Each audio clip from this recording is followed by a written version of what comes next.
Welcome back to Kitchen at the Compound. What you see here is my very amateurish efforts at some butchering, but this was a whole brisket, which is the breast and shoulder portion of the cow. Um, but I'm going to smoke this brisket today, and there's a bunch of fat here. I trimmed off all this. There's some meat in this too, but mostly it's fat, the hard fat and stuff that I trimmed off. There's lots of videos out there that are better than you watching me do it. That's why we didn't film that. I need practice with it, but this is what they call the point. This is the top shoulder end right here. This is the brisket flat, and so these muscles, the grain on these muscles run in different directions. So we've separated them because I'm going to cook this on a Weber kettle, and there's not enough room really to put the entire thing on at one time unless I really trimmed it down very small, which you can do. But again, that's another show, that's another video, and other people have done much better jobs at filming that than me. So I've got a rub here, and we'll put this recipe on once we've tinkered with it a little bit. I got it off the internet, and we'll put this rub recipe on the comments, or in the description, and after we test it and see if we like it. But I'm just going to sprinkle this on pretty heavily, both sides. This is obviously the side that has more fat on it, but it has salt in it. It has pepper, cayenne pepper. It has black pepper. It has some parsley and oregano in it, believe it or not, as well, and some other spices. I smell it. So we will, again, we're testing this to see how well we like it. I've tried a couple of different rubs, and I don't have one that's an absolute go-to. And usually if I just do it myself, I don't measure it.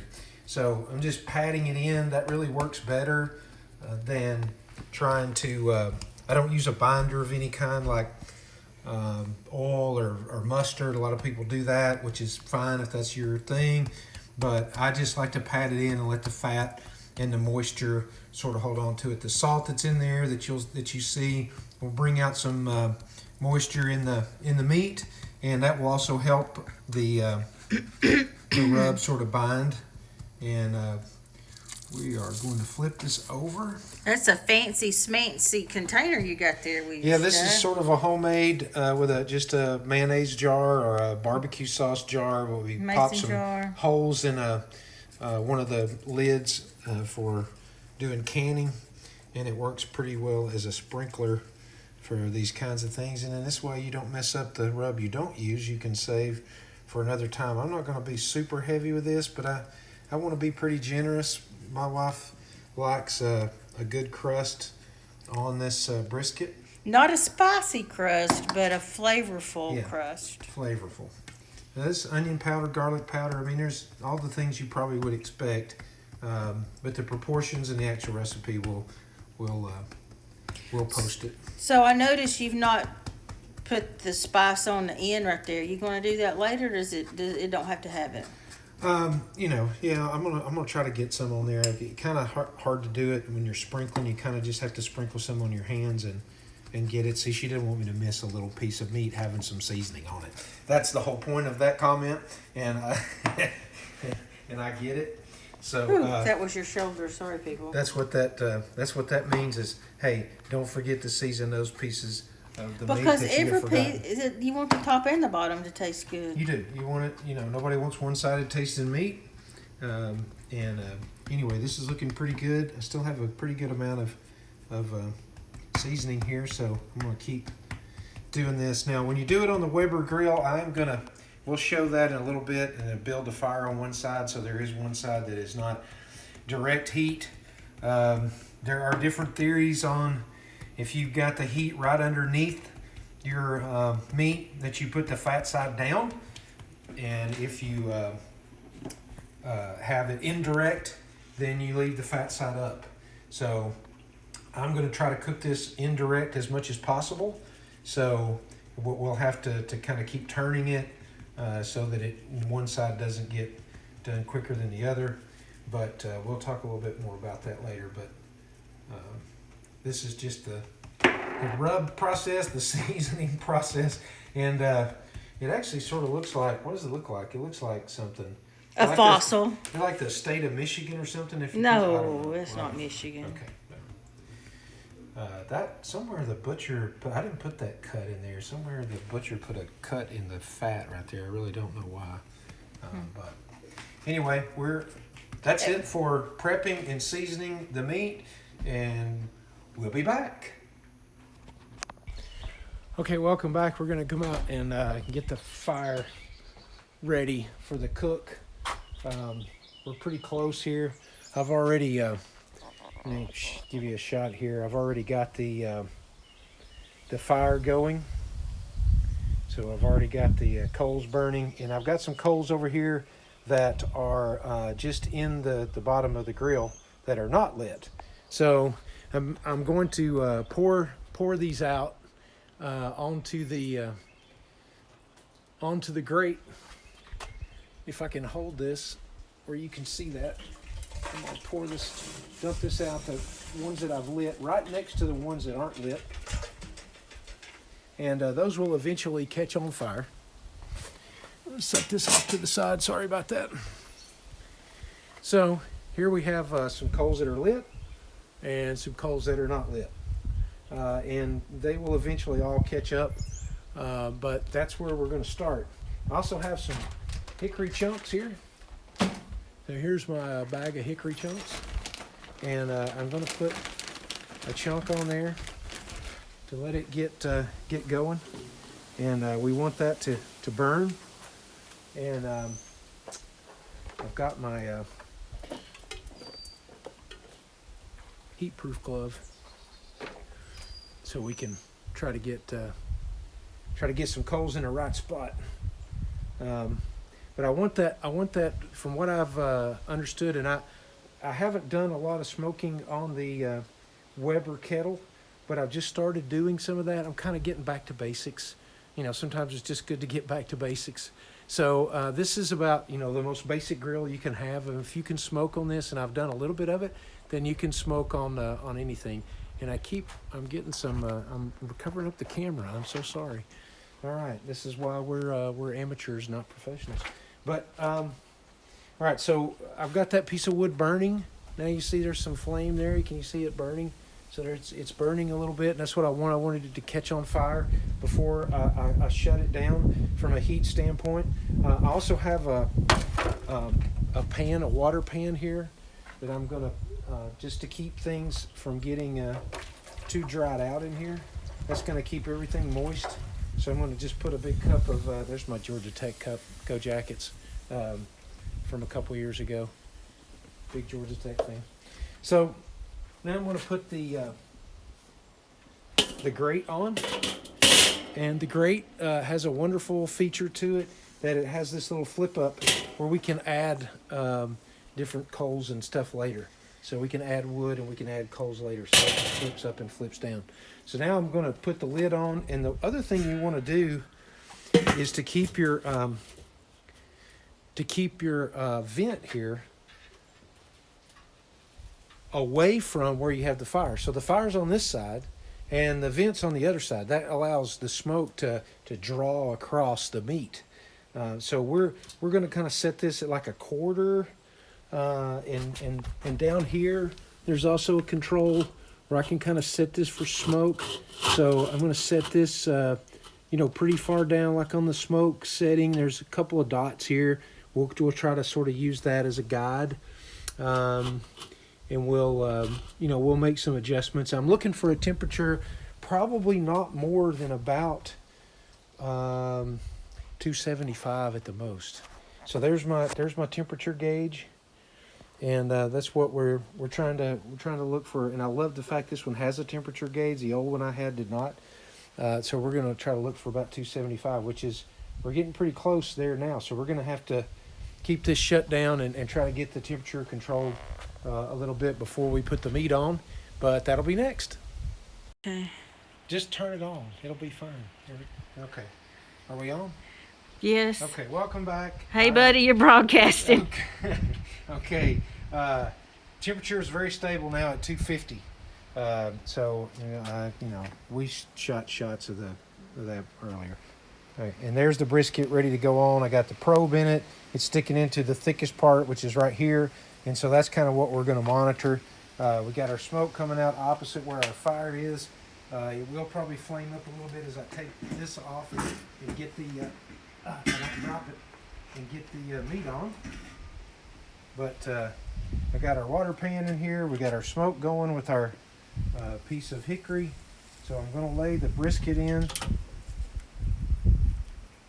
Ooh, Right over the pan. That's some good looking cow right there. That's some good looking cow. You got that right. Fat side up. Did we tell everybody this is actually prime beef? This is prime beef, and that's one of the things about buying these whole is you can get prime beef at a pretty darn reasonable price. So this was about $3.50 a pound or so. Sometimes you can get it even cheaper than that. I've seen it as cheap as about $2 a pound. But we've got our hot coals and our coals that are, we talked about that earlier, that aren't lit yet, but that will eventually light. That'll give us a long cook. We're going to keep checking this thing for temperature and for doneness every 30 minutes to an hour. We've got our little thing, a gate that we can open on the grill to add more if we need. And you see the wood starting to flame up again. So I'm going to get this back underneath where we got the water pan underneath. So this is indirect heat. But because one side is exposed to the heat more than the other, we're going to need to turn this around, pretty frequently. And it's going to take several hours to cook. It may, we just got to let the temperature tell us. I could be up until 1 o'clock tonight working on this thing, but hopefully not. It's, a little past noon, I think, now. So it's going to take us a few hours. But you see we got some nice smoke coming out. Temperature again is stable at about 250, and that's what we're looking for. What is our temperature of the cow right this minute, according to your handy dandy probe? Wait, I don't want to look at your shoulder. Let's see what we got. Hook up the thermometer.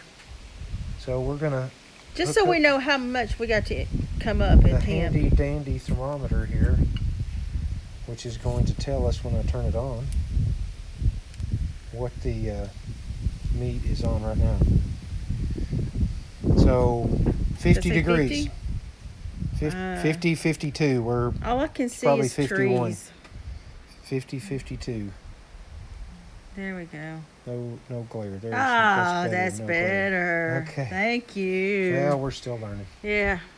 Okay. Hey, I'm an accountant. I'm not a photographer, cameraman, whatever. So that's going to be our temperature control, and we'll come back.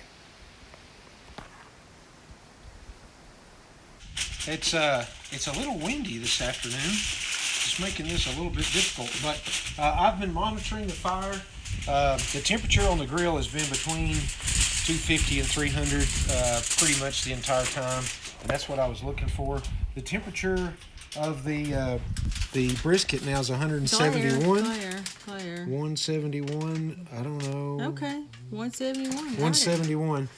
Which is it really hasn't changed much of about 2 or 3 degrees in the last 30 minutes to 45 minutes. So it's kind of at a point, what they call stalling, where it really, even if you maintain the same temperature, it won't get any more done. And it will get a little too done on the outside. So you want to wrap it up and let it cook the rest of the way till it gets super, super tender.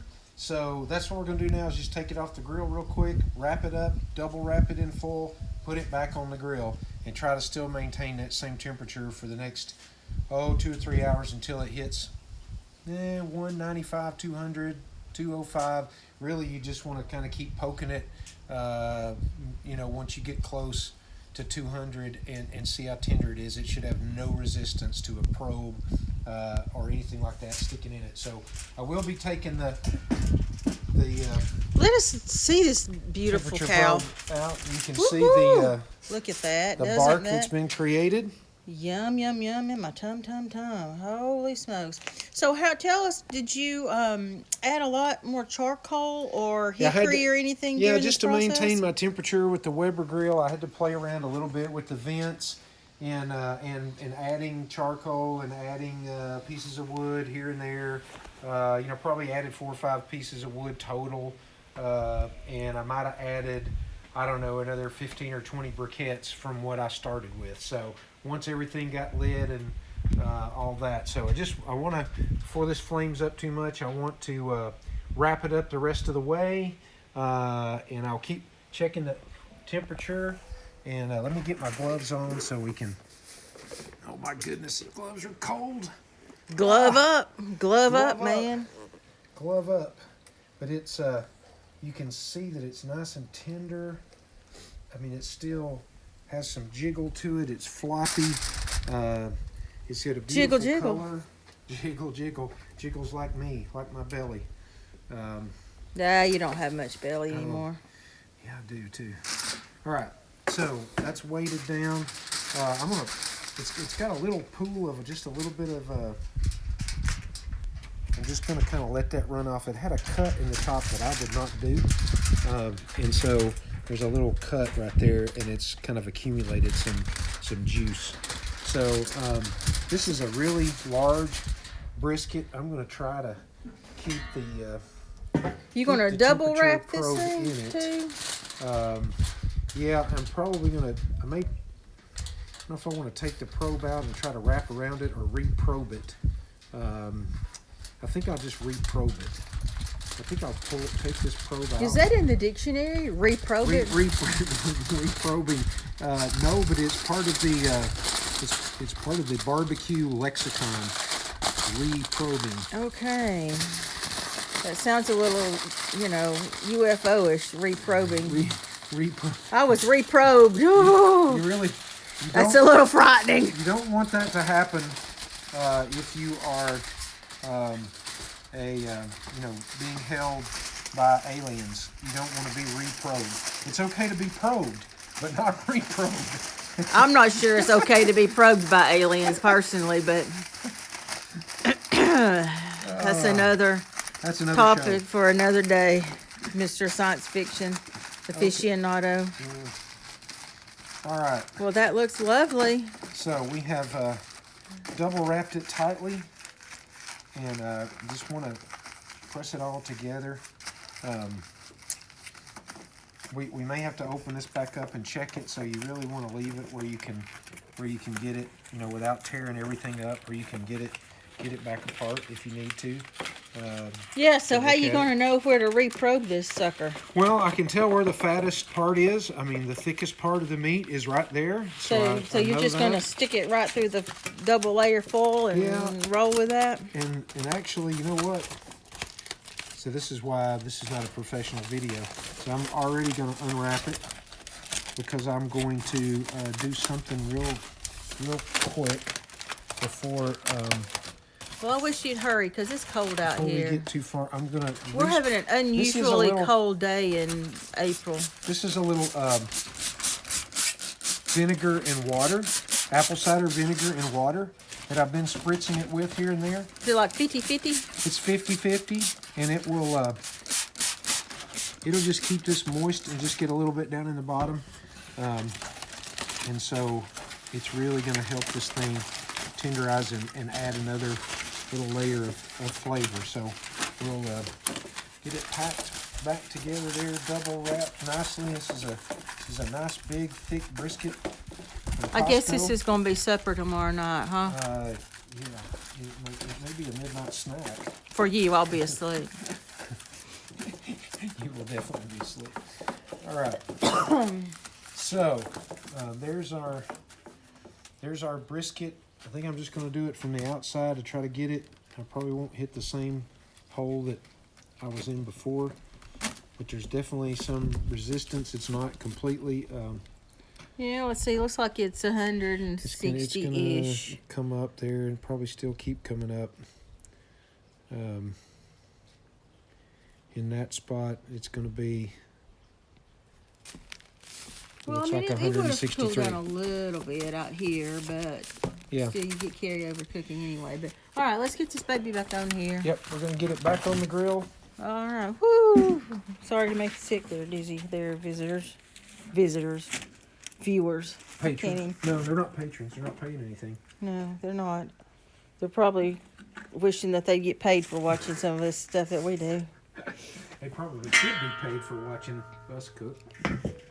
All right. So All right, lid's back on. lid's back on. We're going to try to maintain that 300-degree temperature or so.